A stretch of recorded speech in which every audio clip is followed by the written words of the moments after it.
I think until very recently, sentences were really quite light. And the way they were presented was somebody is being sentenced to, as you might say, 15 years or whatever. But it was absolutely standard that somebody would serve half their sentence and then they would be released on parole.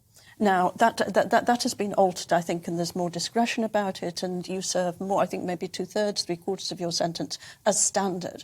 And I think that's a very good thing because, you know, you see these sentences emblazoned all over the newspapers that sound really tough, but in actual practice, they're not. And people were getting wise to that, and I think there was quite a sensible revolt against it. I'm also completely as shocked as you are, really, that Wayne Couzens, of all people, should be trying to appeal his whole life sentence. Now, he's barely been convicted. How many days has he actually been in prison for this? I mean, that sort of makes me completely indignant.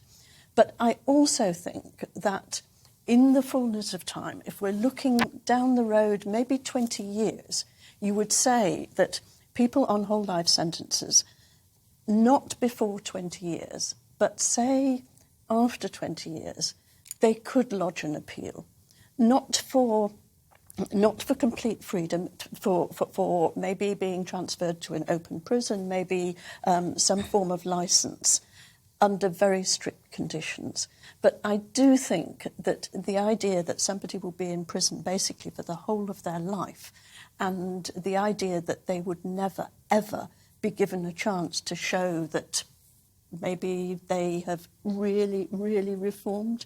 I find that just really the other side of your line. Well, I can almost guarantee we can set a date in 20 years and we can review this opinion and see if I've changed it, but I don't think I will ever change my mind. You know, 20 years, you're in prison for 20 years, well, boo-hoo. I don't think you should be allowed out, or even to appeal. I think the difficulty with that argument is that what you're advocating is a justice system which has no extreme of life means life. You're saying that there is not going to be any single crime... Me? No, not you, sorry. Right, I was going to say, what? Not you, no, I'm agree with you. Yeah, I'm talking to Mary.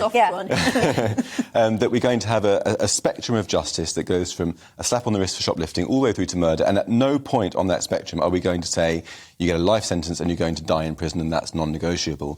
I think that sets a very worrying precedent because it sends a message to society and indeed to the victims and the families of the victims that sort of extreme crime is never going to receive an extreme punishment, that the most extreme measures it will go to is, after 20 years, we'll think about it again. The victims and the families of the victims are suffering a life sentence, so should the killers.